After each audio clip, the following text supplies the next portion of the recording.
오바댜서 1장밖에 없죠. 네, 오늘 하루에 다 끝나면 다음 주부터 요나서 보고요. 해보는 데까지 해보겠습니다. 1절부터 4절까지. 오바댜의 묵시라. 주 여호와께서 에돔에 대하여 이같이 말씀하시니라. 우리가 여호와께로 말미암아 소식을 들었나니 곧 사자가 열국 중에 보내심을 받고 이르기를 너희는 일어날지어다. 우리가 일어나서 그로 더불어 싸우자 하는 것이니라. 여호와께서 가라사대 내가 너를 열국 중에 미약하게 하였으므로 내가 크게 멸시를 받느니라. 바위 틈에 거하며 높은 곳에 사는 자여 내가 중심에 이르기를 누가 능히 나를 땅에 끌어내리겠느냐 하니 너희 중심의 교만이 너를 속였도다.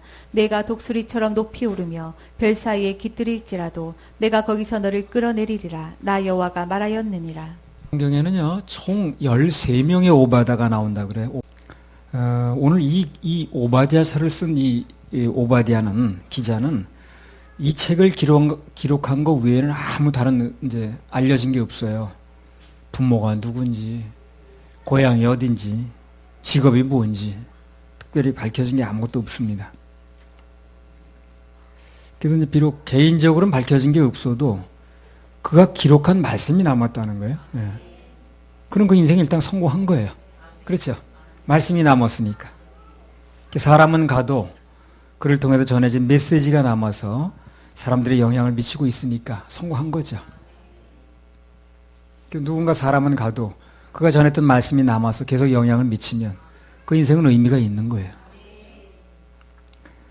오바댜라는 이름의 뜻이 뭐냐면 여호와의 종 또는 여호와를 경배하는 자, 그런 뜻이랍니다. 이게 하나님께서는 그 당신을 경배하는 그 오바댜에게 귀한 말씀을 주셨어요. 그래서 우리가 이제 뭘 알 수 있느냐면 하나님께서 당신을 진실되게 경배하고 또 따르는 그런 종들에게는 특별한 상을 주시는데 그게 뭐냐면 장래에 있을 일을 알려주시는 거예요. 미래에 대해서 정확한 말씀을 주시는 겁니다. 누구보다 먼저 알게 해주시고 또 선포케 하시는 거죠. 그래서 오늘 하나님을 경배하는 그 오바댜에게 에돔에 관한 얘기를 통해서 그 에돔에 관한 얘기는 물론이고 그걸 통해서 이스라엘 백성들에게 미리 있을 일을 이제 말씀해 주시는 거예요. 우리도 그동안 예배에 성공하니까 하나님께서 그 미래에 대한 말씀들을 많이 주셨습니다. 우리가 매 시간마다 뭐 예를 들면 그런 거죠. 그 계시록이 협박용이 아니고 위로용이다. 앞으로 우리가 그런 위로를 받을 것이다. 뭐 그런 얘기. 그 다니엘의 70일에 같은 건 되게 복잡하고 뭐 몇 개월씩 세미나하는 건데 간단하게 한 말씀 하셨고 또 환난전 휴고설이라든가 장래에 있을 일에 대해서 누구보다 정확하게 알려주셨습니다. 그렇죠? 이제 오바댜서는 한 장인데 주로 에돔에 관한 얘기가 나와요. 그래서 다른 말로 이 책을 에돔의 책이다 이렇게 부르기도 합니다. 그 오바댜서를. 에돔이라는 건 우리가 잘 알다시피 그 에서의 후손들이 세운 나라예요. 이게 에돔이. 위치가 어디에 세워졌냐면 그 사해바다 남쪽에 세일산이라는 곳이 있는데 거기 이제 그 산 그 전체가 거의 바위랍니다. 그게 높은 바위에 이걸 세운 거예요. 이 나라를. 외부의 침입을 막기가 아주 좋은데 이렇게 세웠습니다. 천의 요새예요. 여기가. 에돔 사람들은 그걸 늘 자랑하는 거야. 아, 우리는 누가 와도 우리 못 쳐들어와. 다 우리 내려다보고 있어요. 이렇게. 오바댜 1장 3절 한번 읽어보세요. 바위 틈에 거하며 높은 곳에 사는 자여 내가 중심에 이르기를 누가 능히 나를 땅에 끌어내리겠느냐 하니 너희 중심의 교만이 너를 속였도다. 자기들이 바위 틈에 살면서 높은 곳에 살다 보니까 아무도 자기는 의지하는 것도 없지만 그러나 자기들의 그 이제 위치 또 천의 요새 이제 방어가 잘 되는 거 이런 걸 이제 믿고 이제 교만했다는 거죠. 누가 날 끌어내리겠어 이렇게 이제 교만이 하늘을 찔렀다는 거예요. 이런 얘기 보니까 이제 망하게 생겼어 보니까 교만하면 망하는 거예요.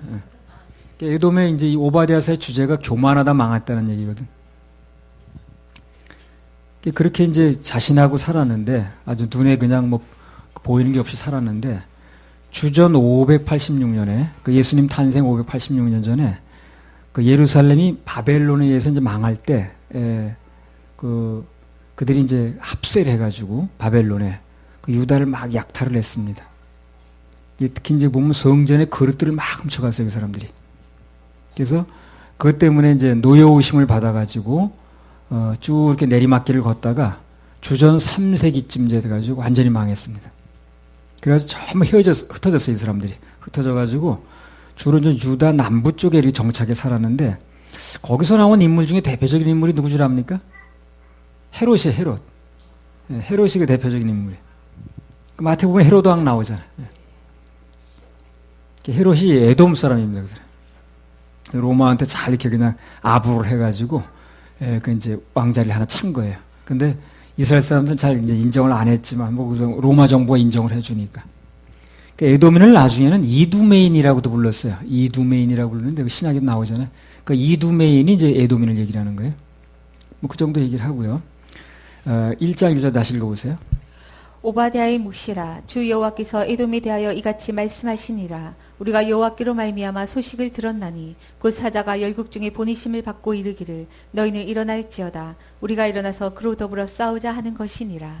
자, 여기 보면 하나님께서 열국의 사자들을 다 보내가지고 에돔을 이제 치게 만드신다는 거예요.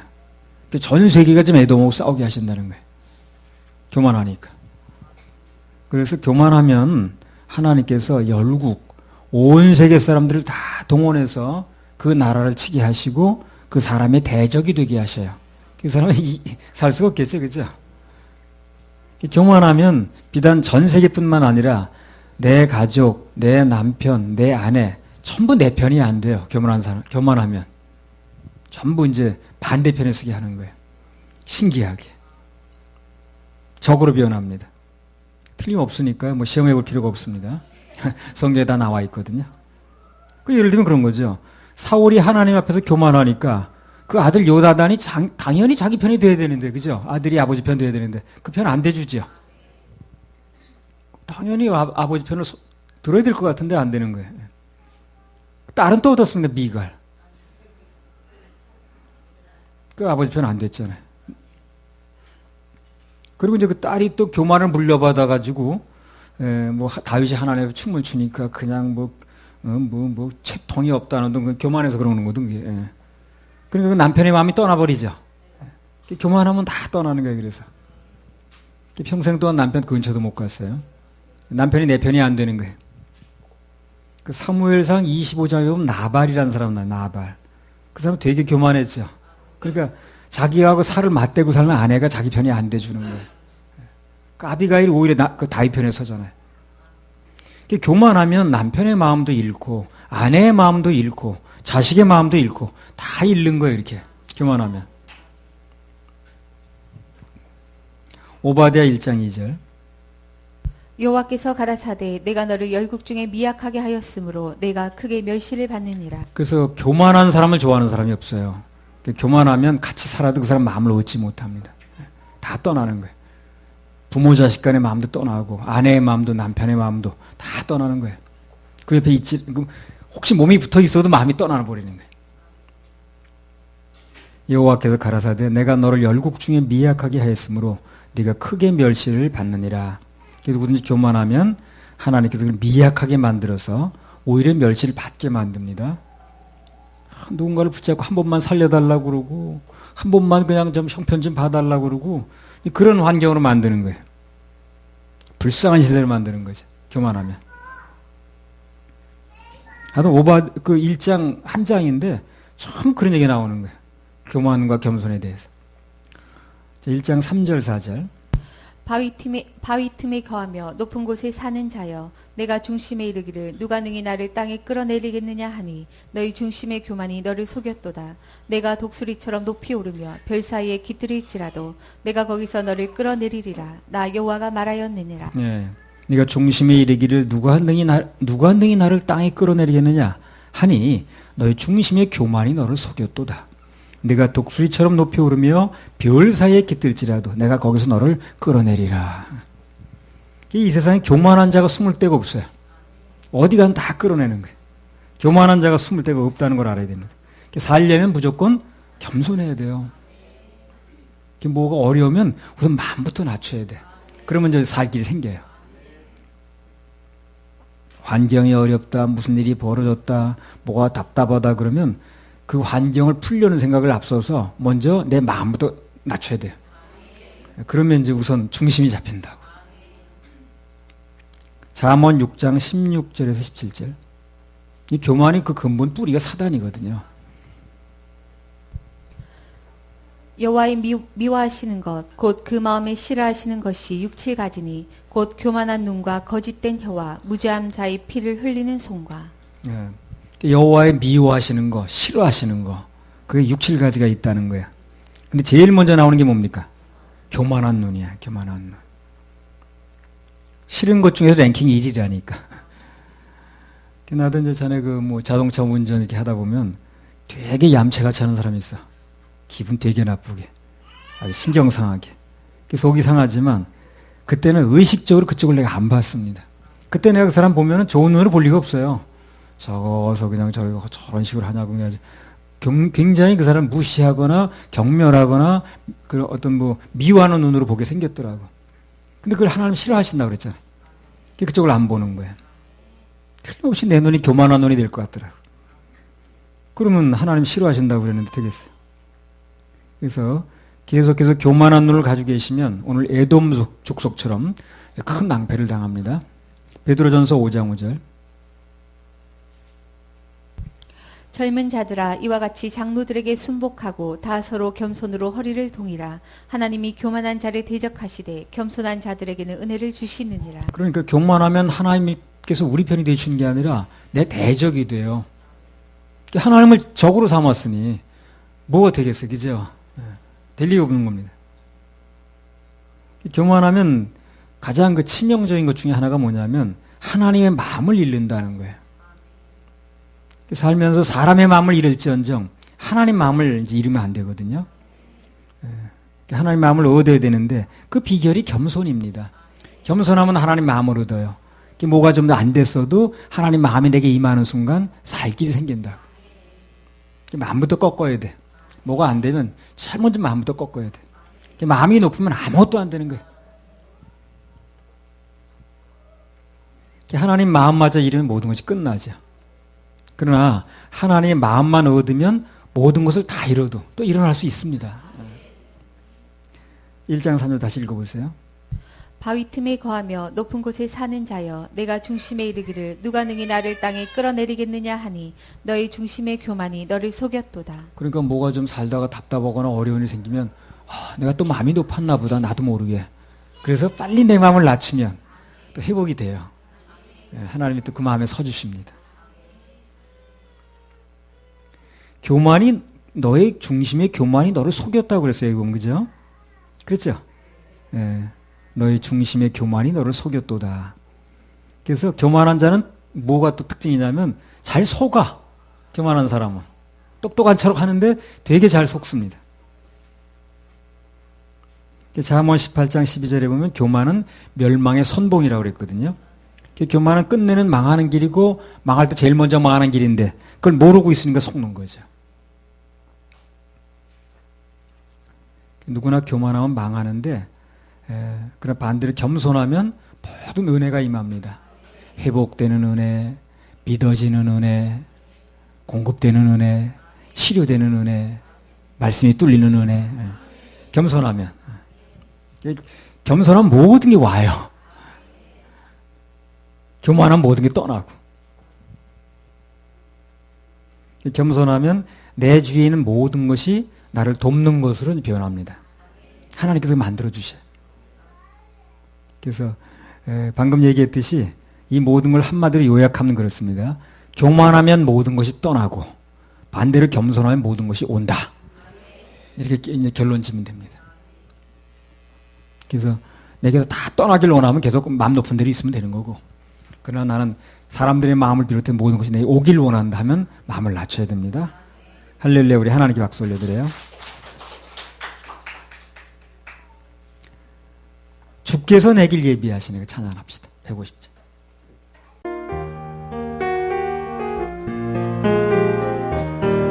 주께서 내 길 예비하시네. 주께서 내 길 예비하시네. 주께서 내 길 예비하시네. 주께서 내 길 예비하시네. 이제 하루하루 이제 하루하루 주를 위해 주를 주를 위해 위해 살리라. 살리라. 주께서 내 길 주께서 내 길 예비하시네. 나 이제 주를 따라가려네. 나 이제 주를 따라가려네. 세상 죄길 버리고 생명 길을 찾았네. 나 이제 주를 따라가려네. 가슴에서 나 이제 겸손하게 살리라. 나 이제 겸손하게 살리라. 나의 하루하루 주를 따라가리라. 나 이제 겸손하게 살리라. 겸손하면 은혜가 임합니다. 그 중에 믿어지는 은혜도 있다 그랬어요. 겸손하면 구원도 받는 거예요. 그래서 말씀이 믿어져야 구원 받거든. 근데 안 믿어지면 안 되잖아요. 겸손하면 믿어지는 은혜가 오는 거예요. 오바댜 1장 5절에서 6절. 혹시 도적이 내게 이르렀으며 강도가 밤중에 내게 이르렀을지라도 그 마음에 만족하게 취하면 그치지 아니하였겠느냐. 혹시 포도를 따는 자가 내게 이르렀을지라도 그것을 얼마쯤 남기지 아니하였겠느냐. 내가 어찌 그리 망하였는고. 에서가 어찌 그리 수탐되었으며 그 감춘 보물이 어찌 그리 수탐되었는고. 그러니까 그런 얘기예요. 밤중에 강도가 들어왔어도 그래도 얼마나 남겼을 텐데 어찌 그렇게 쫄딱 망했냐는 거야. 교만하니까. 교만하면 망해도 아주 쫄딱 망해요. 예. 하나님이 그렇게 하시는 겁니다. 교만하면 하나님이 그렇게 하셔. 사람은 그렇게까지는 못하거든요. 누구를 이제 헤아리려고 해도 그렇게 완벽하게 할 수가 없다고. 예, 허점이 많아요. 전에 12.6 사건 때 청와대 쪽에 있는, 아니지. 김재규 편에 있던 그 사람들이 청와대 경호원들을 사살했잖아요. 그리고 그냥 확인 사살까지 했다고. 근데도 한 사람이 살았죠. 박상범인가? 예. 그 사람은 아주 청와대 경호실장까지 했잖아요. 그리고 사사기에 보면 아비멜렉이라는 사람이 다 기도원 아들들을 죽이잖아요. 근데 요담이라는 사람이 살았죠. 그리고 역대기에 보면 아달랴라는 그 여자가 왕의 씨를 다 말렸잖아요. 근데 요아스라는 사람이 살았잖아요. 그래서 사람이 하는 일이 허점이 많아요. 그래서 그런 말 있죠. 유전무죄, 무전유죄. 무슨 뜻이야? 배경이 있고 돈 있는 사람은 어떻게든 다 빠져나오고 보석으로 병보석 어쩌고 해가지고 그렇지 못한 사람만 들어간다는 얘기거든. 예. 그래서 사람이 지옥을 보낸다고 한다면 빠져나온 사람 참 많을 겁니다. 돈 많은 사람 빠져나오고 모르고 그랬다고 빠져나오고 무슨 인척관계라고 빠져나오고 누군가 봐줘가지고 빠져나오고. 하나님께서 심판하실 때는 단 한 사람도 못 나와요. 오직 예수님 보혈의 피의 그 공로를 의지해서 생명책에 이름이 기록되는 사람만 안 들어가요. 그래서 하나님의 심판은 공평하다는 겁니다. 의롭다는 거예요. 계시록 20장 15절 한번 읽어보세요. 예수님의 보혈의 공로를 믿는 길 외에는 전혀 다른 길이 없습니다. 누구든지 생명책에 기록되지 못한 자는 불못에 던지우더라. 누구든지 생명책에 기록되지 못한 자는 불못에 던지우더라. 다 지옥 간다는 거죠. 누구든지라는 이 말 속에는 한마디로 말하면 생명책에 그 이름이 기록되지 못하면 단 한 명도 못 들어간다는 거죠. 그래서 하나님 심판이 무서운 거예요. 그래서 오직 예수를 믿는 믿음 외에는 안 됩니다. 마태복음 10장 28절. 사람들은 지옥도 어떤 사람은 그렇게 말하는 사람도 있더라고. 전에 충주 중앙경찰학교 있을 때 어떤 사람은 자기 부인이 우리 교회 나왔거든. 자기 부인의 치마끈을 잡고 올라간대나. 참나 그런 무지막지한 얘기를 하고 있더라고. 공중에서 치마 흘러내리면 또 어떤다는 거야. 그래. 말도 안 되는 소리 하더라고. 그렇게. 마태복음 10장 28절. 몸은 죽여도 영혼은 능히 죽이지 못하는 자들을 두려워하지 말고 오직 몸과 영혼을 능히 지옥에 멸하시는 자를 두려워하라. 사람은 심판을 해도 껍데기만 하는 거예요. 몸만 한다니까. 그것도 살아있을 때만. 근데 하나님께서는 죽은 후에 그 사람의 영혼까지 심판해요. 그런 분을 무서워해야 되는 거예요. 그래서 방금 몸은 죽여도 영혼은 능히 죽이지 못하는 자들을 두려워하지 말고 오직 몸과 영혼을 능히 지옥에 멸하시는 자를 두려워해라. 그러는 거예요. 사랑할 대상을 제대로 잡는 것도 중요하지만 더 중요한 게 뭐냐면 정말로 두려워할 대상이 누군가를 아는 게 중요한 거예요. 그 사람은 그렇게 잘못되지 않아요. 내 인생에 정말 두려워할 대상이 누군가 그걸 아는 사람은 그렇게 막 함부로 하지 않아요. 정말 두려운 분이 누군지 모르는 거예요. 그래서 함부로 말하고 함부로 행동하는 거예요. 사람 눈만 속이려고 그러고. 사람 눈 속이는 게 중요한 게 아니에요. 정말 불꽃 같은 눈으로 보고 계시는 하나님이 이제 계시다는 게 그게 중요한 거지. 그잖아요.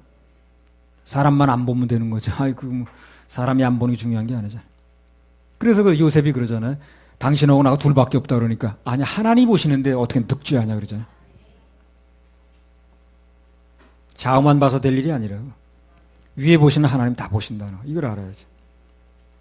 그래서 사람 무서워서 하나님을 등한시하거나 또는 섭섭하게 해드리면 정말 잘못 판단하는 거예요. 뭐가 무서운지 모르는 거예요, 이 사람이. 최성훈도 일색도 하나님을 두려워해야 돼. 그럼 그렇게 잘못되지 않아요. 잘못되는 사람들, 뭔가 일을 저지른 사람 보면 다 사람 눈만 속이는 거야. 사람만 안 보면 되는 줄 아는 거야.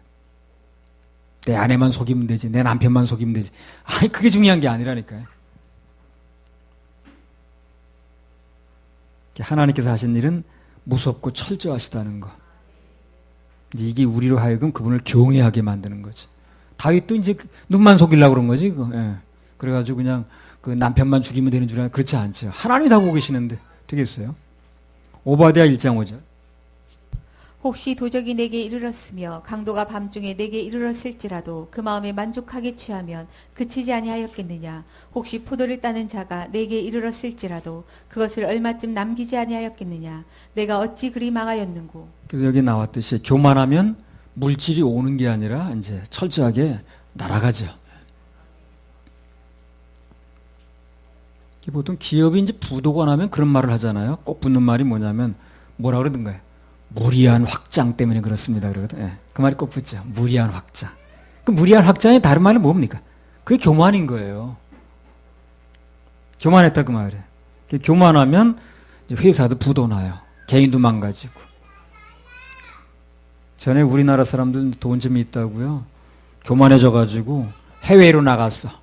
무슨 섹스 관광을 하고 싹쓸이 관광을 하고 보신 관광한다고 전부 그냥 막 아주 그냥 온갖 주택을 다 부리고 다녔거든. 또 신자라는 사람들은 그냥 주일날 예배 안 드리고 놀러 다니고 말이에요. 그러다 이제 IMF가 온 거예요. 교만하다가 국가적으로 부도가 난 거지. 그래서 교만하면 결과는 언제나 안 좋습니다. 교만하면 물질적으로 손해가 나고 명예도 날아가고 사람 마음도 뺏기고. 물질이 있으면 하나 이렇게 심으면 돼요. 그럼 부자가 돼도 계속 겸손 관리가 됩니다. 하나님 관리해 주셔. 할렐루야. 우리 하나님께 박수 올려드려요. 오바댜 1장 7절. 너와 약조한 자들이 다 너를 쫓아 변경에 이르게 하며 너와 화목하던 자들이 너를 속이고 이기며 내 식물을 먹는 자들이 내 아래 함정을 베푸니 내 마음에 지각이 없음이로다. 네. 그 교만한 사람들의 문제점이 뭐냐면 아주 치명적인 문제점인데 교만하면 지각이 없어져요. 생각이 제대로 돌아가질 않아. 교만한 사람은. 누가 봐도 이건 안 될 일인데 막 해버려 그냥. 그래서 망하게 되는 거예요. 그래서 겸손하면 모든 길이 보여요. 아 이게 해서 될 일인가 안 될 일인가 구별이 된다고. 그게 실수하지 않는 거예요. 근데 마음이 높아버리면 보이질 않아 뭐가. 막 그냥 막 자기 생각대로 해버리는데 전부 망하는 판단이에요. 조금만 생각해보면 될 일인데 그게 마음이 높으면 판단이 안 되는 거예요. 교만한 사람은 앞서 말씀드렸죠. 스스로 속아 넘어간다고. 그 에스더서 6장에 보면 누가 나오냐면요. 하만이라는 사람 나오죠. 하만. 왕이 물어보는 거야. 왕이 존귀케 하기를 기뻐하는 사람에게는 어떻게 하여야 되겠느냐 물어봤거든. 하만이 뭐라고 이제 생각했냐면 야 왕이 기쁘고 존귀케 하는 사람이 뭐 나밖에 더 있겠어? 그래가지고 그냥 아주 그냥 뭐 머리에 뭐 관을 씌우고 뭐 왕의 뭐 말에다가 뭘 태우고 어쩌고저쩌고 그러다가 자기가 당했지 나중에. 이 교만한 사람은 전부 자기 편에서 해석을 하기 때문에 착각을 잘해요. 결국 낭패를 당하는 거예요. 다른 사람 다 알고 있는데 자기만 몰라. 금방 할 수 있는 건데 몰라. 그래서 지금 내 마음에 조금이라도 그 교만한 마음이 이제 도사리고 있으면 당장 내려놔야 됩니다. 그래야 주님의 도우심이 옵니다. 교만하면 모든 걸 잃어버리는 거예요. 빌립보서 2장 5절에서 11절.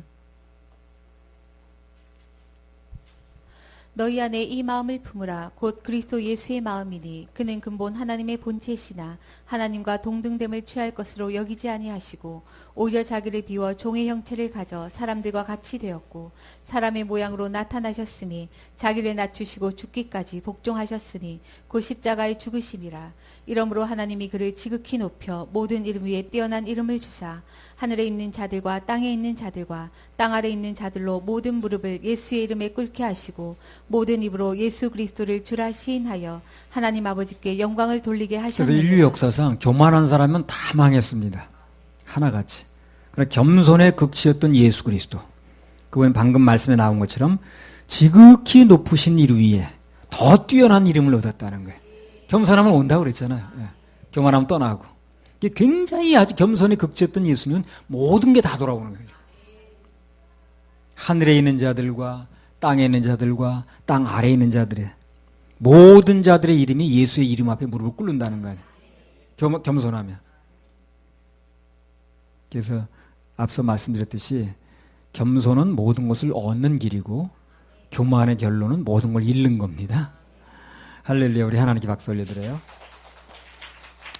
자, 오바댜 1장 10절 11절. 내가 내 형제 야곱에게 행한 포악을 인하여 수욕을 입고 영원히 멸절되리라. 내가 멀리 섰던 날 곧 이방인이 그의 재물을 늑탈하며 외국인이 그의 성문에 들어가서 예루살렘을 얻기 위하여 제비 뽑던 날에 너도 그들 중 한 사람 같았었느니라. 그리고 또 하나, 에돔이 망한 이유 중에 하나가 포악해서 그렇다는 거예요. 포악해서. 이게 뭐가 포악이냐면 하나님 보실 때 11절 한번 읽어보세요. 내가 멀리 섰던 날 곧 이방인이 그의 재물을 늑탈하며 외국인이 그의 성문에 들어가서 예루살렘을 얻기 위하여 제비 뽑던 날에 너도 그들 중 한 사람 같았었느니라. 그러니까 바벨론이 이제 예루살렘을 공격할 때 그 이제 사실은 그 에돔은 그 이스라엘 형제거든. 그렇죠? 야곱하고. 이스라엘이 야곱의 다른 이름이거든. 그게. 돕지는 못할 망정 오히려 바벨론 쪽에 서가지고 그들의 동조해가지고 이스라엘을 공격하고 그 이스라엘이 어려운 걸 입장을 이용을 해가지고 자기 이익을 취하더라는 거예요. 그걸 포악으로 보시는 거예요. 하나님 보실 때. 누군가 약할 때 그것을 이용해가지고 내 이익을 취하면 그 하나님께서 포악으로 보시고 그렇게 해서 얻은 건 다 날아갑니다. 나중에. 내가 전에 경찰관 근무할 때 한번 얘기했던 것 같은데 그 자하문에 이제 파견대가 하나 있었어요. 근데 거기가 그 사람이 이제 언제부터 온 사람인지 나보다 먼저 가 있는데 뭐 계급은 뭐 비간부인데 그 정복도 안 입어. 그 사람은 항상 뭐 가죽 잠바나 입고 난 되게 높은 사람인 줄 알았어. 뭐 뻣뻣해가지고 사람이 뭐 그 나는 뭐 그런 거 하고 넘어갔는데 이제 다른 윗사람들이 볼 때는 눈에 거슬리는 거야. 교만하니까 인사도 잘 안 하고 뻣뻣해가지고 호주머니 손 넣고 다니고 말이야. 이제 윗사람이 밉보여가지고 갑자기 다른 부서로 쫓겨가게 됐어요, 그 사람이. 근데 가보니까, 아이고, 무슨 그 비간부가 자기 개인 사무실을 그냥 무슨 경찰서장 사무실 해놓겠어. 거기서 가구도 그냥 고급 가구만 갖다 놓고 말이야. 그냥 삐까번쩍하게 잘 차려놨더라고. 아주 왕궁을 만들어 놨어, 그냥. 그 다 두고 떠나야지, 이제. 쫓겨가는 입장이 됐으니까. 내가 그걸 그때 그 애들 와서 이제 그 우리 기동대 애들 데리고 와가지고 그걸 치우고 하는 과정인데 그 사무용품 몇 개가 내 눈에 들어오더라고. 너무 좋은 걸 갖다 놨더라고, 다가. 그래서 참 좋은 것도 갖다 놨다 하고 있는 중인데 그 우리 부관이 우리 사무실 몇 개 옮겨갈까요? 그러더라고, 나한테. 나한테 물어보더라고. 아, 그때 내 판단을 잘했어야 되는 건데 어차피 이제 내 생각에 어차피 그 사람 두고 가는 거니까. 그리고 사무실 폐쇄될 될 거거든요. 그래서 내가 좀 몇 개 옮기라고 그랬거든. 그러라고. 근데 그게 사실상 그렇잖아요. 그 이유야 어찌됐든 간에 내게 공짜로 준 게 아니거든, 그게. 더군다나 그 사람 쫓겨가는 이제 입장인데 그것을 이용해가지고 내가 거기 있는 집기를 내 사무실로 옮겼다는 거, 내 집으로 와가지고 한 건 아니지만 그 탐심이죠, 그거. 잘못된 거예요. 그게 얼마 있다가 무슨 일이 벌어졌냐면 우리 부대 아이들이 집단 탈영을 해버린 거야. 뭐 기합을 받았든 어쨌든 나 알지도 못했는데. 그리고 우리 부대가 해체돼 버렸어요 또. 얼마 안 있다 한 달도 채 안 돼가지고. 그 나도 그거 다 뜯고 떠났어요. 그 해체되는 부대가 어딜 가져가겠어요. 아 그때 내 큰 깨달음이 오더라고. 야 남의 물건 그 욕심내가지고 내 것 되는 거 아니구나 그거. 정말 내가 아주 그냥 철저히 깨달은 그거. 부대는 해산돼가지고 가면서 그 다 그냥 우리 그 집기 있던 거 다 그냥 막 흩어지고 막 밖에 내놔가지고 뭐 비 맞고 그냥 막 그러면서 뭐 어떤 거 추억이 싫고 어디 다 가버리고 그러는데 그 이제 내가 싫어하던 것 중에 몇 개 있더라고 거기. 근데 그걸 보면서 저게 내게 아닌 걸 욕심내면 저렇게 되는구나 저거. 탐심이 이건 문제구나. 그 남이 쫓겨가는 걸 이용해가지고 그거 내가 가져왔다는 게 잘못이죠. 물론 이제 그 사람을 뭐 일부러 가져온 건 아니고 어차피 두고 가는 거니까 사무실 폐쇄하는 거니까 몇 개 쓸만한 건 건졌다는 이제 그래 핑계를 댈 수 있겠지만 하나님 보실 때는 그게 안 통하거든. 사람들한테는 이렇게 말할 수 있어도. 내가 이 말씀드리는 게요. 이론이 아니라 내가 겪은 게 많아요. 겪은 걸 얘기를 하는 거예요. 값을 지불한 겁니다. 이런 말씀을 듣게 되면 이제 미리 예방하면 됩니다, 여러분들. 미리 예방하면 돼. 아마 우리 윤사모가 옆에 있었으면 그거 왜 싫냐고 그런 거. 그럴지도 모르겠네. 근데 가만히 있으면 되는 건데 부관이 싫을까 이러는 거야. 부치기니까 또 내가 넘어간 내가 잘못이지 뭐 잘못은 잘못인데. 그래가지고 한 달도 안 돼가지고 우리 부대에 사고가 나더라고. 그러니까 그거 그냥 갖다 놨던 건 뭐 별로 내가 써본 적도 없어요. 그거 다 갖다만 놓은 거지. 그리고 그냥 그거 실어내는데 부대가 해체되니까 막 비는 쏟아지고 그러는데 아이고 그거 뭐 참 별 생각이 다 나더만. 그걸 내가 왜 싫고 와가지고 저렇게 하나. 남의 거 욕심내면 안 돼. 그 자기 거 되지 않아.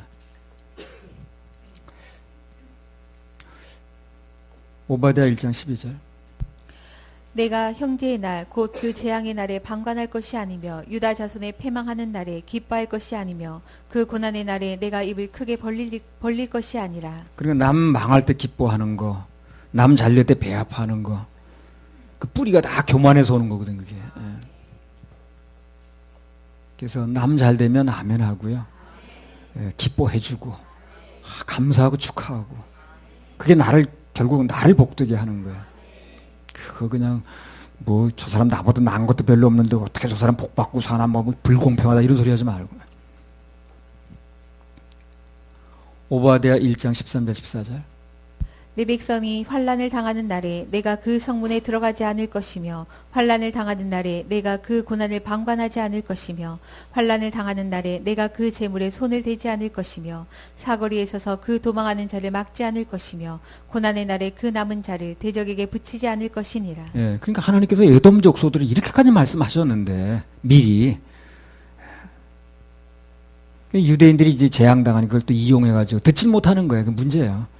아무리 미리 얘기를 해줘도 듣는 귀가 있어야 되거든 이게. 못 들으니까 아무 의미가 없는 거야. 미리 다 얘기해 준 건데 이런 일이 벌어지면 이렇게 하라고 이런 일 하지 말라고 다 얘기를 해준 거거든. 근데 전혀 못 듣는 거야 이 사람들이.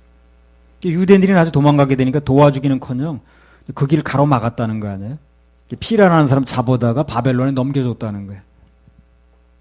그걸 하나님께 기억하시고 그들에게 오늘 보복하신다는 겁니다. 지금 중국 공안들이 그 탈북자들을 막 색출한답니다. 이제 색출해가지고 그 이부로 다시 돌려보낸다고 그러죠. 그 이부로 가면 그 사람 죽어요. 죽든가 뭐 탄광 가가지고 그냥 뭐 그야말로 사람 대접 받지도 못해요. 뻔히 알면서 송환하는 거거든 지금. 그 하나님이 다 보고 계신다는 걸 알아야 돼. 그 복받을 행동이 아니라. 아무튼 누가 됐든 하나님의 백성들을 핍박하면 그분께서 대신 싸우십니다. 언젠가는 그 정반대 입장이 되게 하셔요. 반대로 어려울 때 하나님 백성들을 도우면 하나님께 대신 또 갚아주십니다. 하나님께 꾸인 것으로 생각해요. 오바댜 1장 15절. 여호와의 만국의 여호와의 만국을 벌할 날이 가까웠나니 너의 행한 대로 너도 받을 것인즉 너의 행한 것이 내 머리로 돌아갈 것이라. 예, 그래서 여기 에돔이 그들의 행한 대로 심판을 받았듯이 모든 사람은 단 한 사람도 빠짐없이 자기 행한 대로 다 심판을 받습니다. 계시록 20장 11절 15절. 또 내가 크고 흰 보좌와 그 위에 앉으신 자를 보니 땅과 하늘이 그 앞에서 피하여 간데 없더라. 또 내가 보니 죽은 자들이 물온 대소하고 그 보좌 앞에 섰는데 책들이 펴 있고 또 다른 책이 펴졌으니 곧 생명책이라. 죽은 자들이 자기 행위를 따라 책들에 기록된 대로 심판을 받으니 바다가 그 가운데서 죽은 자들을 내어주고 또 사망과 음부도 그 가운데서 죽은 자들을 내어주매 각 사람이 자기의 행위대로 심판을 받고 사망과 음부도 불못에 던지우니 이것은 둘째 사망 곧 불못이라. 누구든지 생명책에 기록되지 못한 자는 불못에 던지우더라. 이게 마지막 심판대인데 이게 신보좌 심판대라고 그러죠. 여기 서는 사람은 누가 됐든 다 구원받지 못한 사람입니다. 구원받은 사람은 여기 서지 않아요. 그래서 심판에 이르지 아니한다는 말이 그 말이에요. 요한복음 5장 14절. 여기 서는 사람은 다 이제 심판받고 지옥 갈 사람만 여기 서요. 신보좌 심판대 앞에.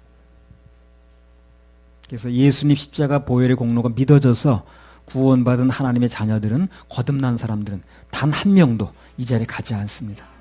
우리 주님 약속이에요. 내가 진실로 진실로 너에게 이르노니 내 말을 듣고 또 나 보내신을 믿는 자는 영생을 얻었고 심판에 이르지 아니하나니 사망에서 생명을 옮겼느니라. 이 심판이 이제 신보좌 심판을 얘기를 합니다. 거기 가지 않는다는 거예요. 사망에서 생명을 옮겼다는 말이 오늘 계시록에 나온 대로 둘째 사망, 불못에 들어가지 않는다는 겁니다.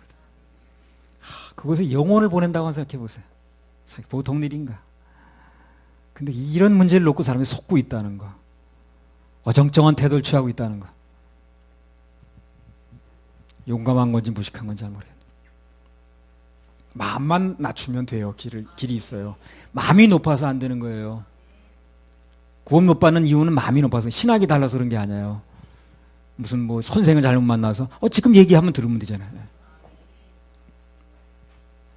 아무튼 그래서 신보좌 심판대 앞에서 그들은 자기 행한 대로 심판을 받고 불못으로 던져집니다. 그러면 구원을 받은 자와 받지 못한 자의 결정적인 차이가 뭐냐면 여기 나오죠. 구원을 못 받은 사람은 행위가 그대로 적용이 되는 거예요. 근데 구원받은 사람은 행위를 더 잘못했어도 그게 가리워진다는 거예요. 그게 은혜예요, 바로. 그게 은혜예요. 구원 받은 사람이 안 받은 사람보다 더 깨끗하게 살아서 그런 게 아니에요. 50보 100보입니다, 그거. 50보 100보가 뭐야? 언제 써먹는 말이야, 그게? 응? 그거 좀 구체적으로 얘기를 해봐. 별반 다를 게 없다는 그게 이제 결론은 맞는데, 옛날에 그 중국에서 오나라라고 그러죠, 아마. 그 뭐 싸움을 했는데, 이제 도망가다가, 이제 그 도망가면 군대에서 이제 전쟁 중에 도망가면 사형이거든요. 근데 이제 도망간 사람 둘을 붙잡아왔어. 그때 이제 그 왕이 이제 그 신문을 하는 거야. 너희들 도망갔지? 그래서 너희들은 이제 능지처참이야. 그러니까 드릴 말씀이 있습니다. 통촉하여 주시옵소서. 뭐냐? 쟤는요, 100보를 도망갔다는 거야. 나는 50보밖에 안 갔다는 거야, 도망을. 예. 그러니까 야 50보 100보야. 도망가긴 마찬가지야. 그러니까 그게 하나님 앞에서 누가 더 잘못을 했냐, 더 큰 죄를 지었냐, 대죄냐, 소죄냐, 천주교식으로 그건 50보 100보예요. 아무 의미가 없어요. 있냐 없냐만 따져. 그게 죄 없는 자가 돌로 치라는 거거든. 그래서 어떤 의미에서는 구원받은 사람이 천국 가는 사람이 죄가 더 많을 수 있다니까. 그러나 더 많다 할지라도 그것이 가리우심을 받으면 안 보이는 거고, 그러나 조금 졌다 할지라도 가리우심을 못 받으면 다 보이는 거야, 그게. 그 기준을 알아야지. 그러니까 내가 죄를 더 안 짓고, 뭐, 도를 닦고, 수양을 하고, 5복 걷고, 한번 100 깔고, 그래서 되는 게 아니야, 그게요. 예. 그래가지고 가죽으로 여기 된 걸 또 대가지고, 다 너덜너덜 달고 또 바꾸고 그러더라고, 그거를. 그 옆에 구루마에 싣고 다니는 사람에서 또 그것만 또. 그래서 참 인간이 미련한 거예요, 보면. 고양이 절대 그렇게 안 하는데. 고양이는 얼마나 야근데요. 가도요. 밥 주러 온 시간인지 그냥 놀러 온 건지 금방 알아요. 그래서 밥 주러 온 시간이면 다 나오는 거고 그냥 놀러 온 것 같으면 불러 나오지도 않아. 예. 그래 똑똑해 고양이는. 근데 사람만 그러고 앉았어. 똑똑한 건지 약업 빠진 건지 모르겠지만 그러더라고요. 한쪽은 행위대로 심판을 받지만 또 한쪽은 잘못된 행위가 더 많다 할지라도 그 행위가 가리워진다는 거예요. 이게 구원받은 사람, 구원받지 못한 사람 그 차이가 있는 거예요. 은혜가 적용돼요. 로마서 4장 5절에서 8절 한번 읽어보세요. 이를 아니할지라도 경건치 아니한 자를 의롭다 하시는 이를 믿는 자에게는 그의 믿음을 의로 여기시나니 이란 것이 없이 하나님께 의로 여기심을 받는 사람의 행복에 대하여 다윗의 말한 바 그 불법을 사하심을 받고 그 죄를 가리우심을 받는 자는 복이 있고 주께서 그 죄를 인정치 아니하실 사람은 복이 있도다 함과 같으니라. 더 줬는지 모르겠는데 그 행위가 예수님 보혈로 가리워진 사람을 뭐라 그래요? 행복자라고 그래요. 행복자. 여러분과 나는 행복자입니다. 가려졌으면. 우리가 죄를 덜 지어서 행복자도 아니고 더 져가지고 행복자도 아니야. 그런 기준이 아니에요. 문제는 가리워졌냐는 거예요. 뭘로? 예수님 보혈로. 예수님 피로 우리를 가리우시면 되는 거예요. 그러면 가리워지니까 행복자라. 저 안에 뭐가 있었냐 중요한 게 아니에요. 가리면 돼요. 그것도 싸 바르면 그 안에 뭐가 있는 거 따지지 않아요. 그것도 바른 것만 보는 거지. 그래서 죄를 더 많이 졌느냐, 큰 죄냐, 작은 죄냐, 생명에 관한 죄냐, 자살죄냐 이걸 따지지 말고 모든 죄는 가리워졌느냐가 중요한 거예요. 기준이 그렇게 된다고. 가리워지면 행복자라는 거예요. 안 가리워지면 다 들춰내니까 행복자가 아니고. 근데 그걸 그렇게 가릴 생각은 안 하고 뭘 안 해가지고 어떻게 한다고. 아이고. 죄는 그냥 없어지는 게 아니고 예수님 피로 도금해서 말소시키는 거예요. 구원받은 자는 그 죄가 가리우심을 받는 겁니다. 그래서 행복자라는 거예요. 오바댜 1장 16절에서 21절까지 또 보세요. 너희가 네 성산에서 마신 것 같이 만국인이 항상 마시리니 곧 마시고 삼켜서 본래 없던 것 같이 되리라. 오직 시온산에서 피할 자가 있으리니 그 산이 거룩할 것이요 야곱 족속은 자기 기업을 누릴 것이며 야곱 족속은 불이 될 것이요 요셉 족속은 불꽃이 될 것이며 에서 족속은 초계가 될 것이라. 그들이 그의 위에 붙어서 그를 살릴 것인즉 에서 족속에 남은 자가 없으리니 이는 여호와께서 말씀하셨음이니라. 남방 사람은 에서의 산을 얻을 것이며 평지 사람은 블레셋을 얻을 것이요 또 그들이 에브라임의 들과 사마리아의 들을 얻을 것이며 베냐민은 길르앗을 얻을 것이며 사로잡혔던 이스라엘의 뭇자손은 가나안 사람에게 속한 땅을 사르바까지 얻을 것이며 예루살렘에 사로잡혔던 자 곧 스바랏에 있는 자는 남방의 성읍들을 얻을 것이니라. 구원자들이 시온산에 올라와서 에서의 산을 심판하리니 나라가 여호와께 속하리라. 오바댜 1장에 두 부류 멸망이 나오는데 하나는 에돔의 멸망이고 또 하나는 유다의 멸망입니다. 근데 그 차이가 뭐냐면 에돔은 한 번 망하니까 16절에 나왔죠. 영원히 없어져 버렸어요. 다시 회복이 안 됐다는 거예요. 본래 없던 것처럼 아예 돼버렸어요. 근데 하나님의 약속의 백성들인 이스라엘은 17절 이하에 보면 언젠가는 다시 회복시킨다고 그랬죠. 그 내용 아니에요? 그래서 그 말씀 그대로 지금 이스라엘이 회복돼가지고 몇천 년 만에 정말 기적같이 회복됐습니다. 그래서 하나님 백성들은 비록 망한 것 같아도 언젠가는 반드시 일어섭니다. 절대 영원히 망하지 않아요. 하나님께서는 당신의 자녀들이 환경적으로 좀 망해 보이는 것처럼 보여도 아주 망한 게 아니라 언젠가는 다시 일어선다 하는 걸 교훈하시려고 성경 도체를 말씀을 써놓으신 거예요. 이스라엘 회복이 바로 그걸 얘기를 하는 거예요. 비슷한 맥락에서 우리 하나님 자녀들은 죽어도 언젠가 반드시 부활합니다. 죽으면 망인이라고 그러죠. 망했다 그 말이에요 그게. 근데 우리는 영원히 망인이 되지 않아요. 다시 살아납니다. 부활합니다. 할렐루야. 우리 하나님께 박수 올려드려요. 그 부활에 관한 얘기 한번 찾아봅시다. 고린도전서 15장 12절에 19절 쭉 한번 보세요. 언젠가 좀 마음에 좀 이렇게 그 소망이 좀 이렇게 떨어지고 그러면 이거 한번 읽어보세요. 고린도전 15장 부활장. 그리스도께서 죽은 자 가운데서 다시 살아나셨다 전파되었거늘 너희 중에서 어떤 이들은 어찌하여 죽은 자 가운데서 부활이 없다 하느냐. 이게 부활이 없다고 하는 사람한테 얘기를 하는 거예요. 그리스도가 죽어서 살아나셨는데 그게 첫 열매라는 거예요. 그리고 첫 열매가 있다는 건 둘째, 셋째가 있다는 거거든. 예수 그리스도에게 붙은 자들은 다 두 번째, 세 번째 다 살아난다는 거예요. 그 다음에 13절. 만일 죽은 자의 부활이 없으면 그리스도도 다시 살지 못하셨느니라. 그래서 예수 그리스도 육신의 몸을 입고 오셔서 이제 십자가에 죽으셨는데 그분이 다시 살아나지 못했다면 어떻다는 거예요? 죽은 자의 부활이 만약에 없단다면 그분도 못 살아났다는 거지. 예수 그리스도가 살아났다는 건 죽은 자의 부활이 있다는 겁니다, 지금. 그 다음에 그리스도께서 만일 다시 살지 못하셨으면 우리의 전파하는 것도 헛것이요 또 너희 믿음도 헛것이며. 그래서 만약 예수 그리스도가 다시 살아난 게 아니라면 그러면 우리가 전파하는 것도 헛것이고 예수 믿고 산다는 것도 헛것이고 교회 다니는 것도 헛것이고 무슨 가서 무슨 충성한다는 거 다 헛거라는 거지. 근데 불교 사람들은 왜 그렇게 충성하는지 뭘 절해가지고 이러는지 난 모르겠어 그거. 다시 산다는 보장도 없는데. 그리고 분명히 그들의 교주가 죽었다고 뼈를 전시하고 다니면서 가서 또 그 고개를 숙이는 거 참 고양이도 안 한 짓을 하고 있더라고요. 그래서 만약 예수님이 다시 사는 게 그게 없었다면 우리가 전파하는 게 헛거라는 거예요. 교회 다 문 닫아야 돼. 15절. 또 우리가 하나님의 거짓 증인으로 발견되리니 우리가 하나님이 그리스도를 다시 살리셨다고 증거하였음이라. 만일 죽은 자가 다시 사는 것이 없으면 하나님이 그리스도를 다시 살리시지 아니하셨으리라. 그러니까 예수 그리스도가 다시 살아난 게 이제 살아났다는 게 우리 죽은 자의 부활이 있다는 걸 다 보여주는 거예요. 그게 반드시 우린 부활합니다. 그럼 안 믿고 죽은 사람 어떻게 되는 거예요? 그 사람 없어지는 거예요? 안 믿고 죽은 사람 그냥 없어지는 거예요? 그거 어떻게 되는 거예요? 다시 부활해.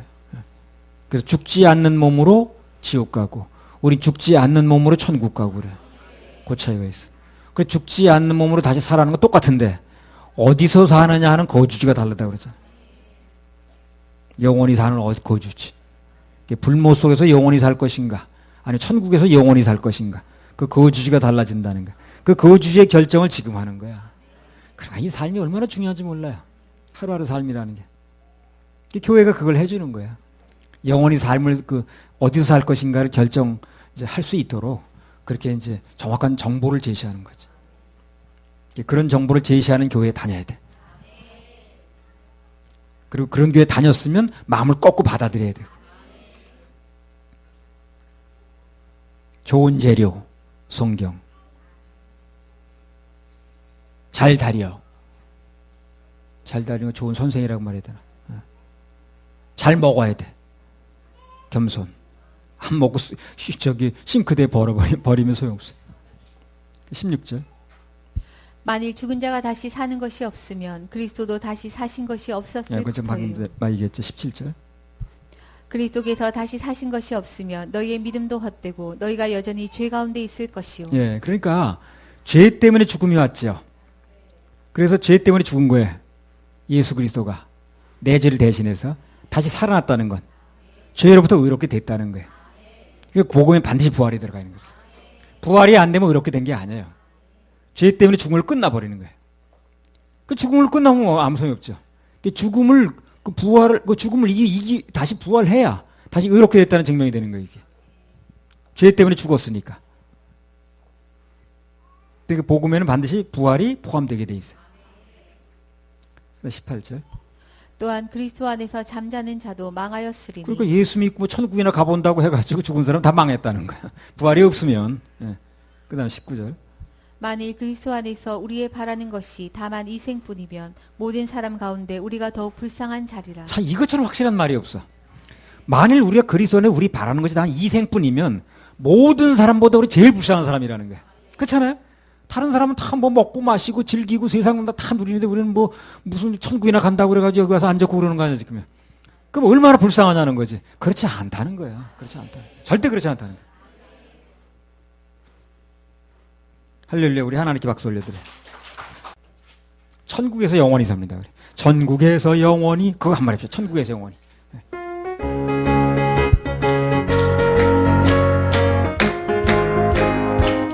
어두운 죄악길에 목자 없는 양같이 모든 사람의 자비하신 하나님 독생자를 부르사 너를 지금 부르니 오시오. 너를 지금 부르니 오시오. 이때라 이때라 주의 긍휼 받을 때가 주의 긍휼 받을 때가 이때라 지금 주께 나와 지금 주께 나와 겸손하게 구원함을 절하라 얻으리 구원함을 얻으리 험한 십자가 위에 달려 돌아가시네 다시 살아나셨네 기쁘다 죄인 구원하실 때 어서 주께 그 신 은혜 구하라 그 신 은혜 구하라 이때라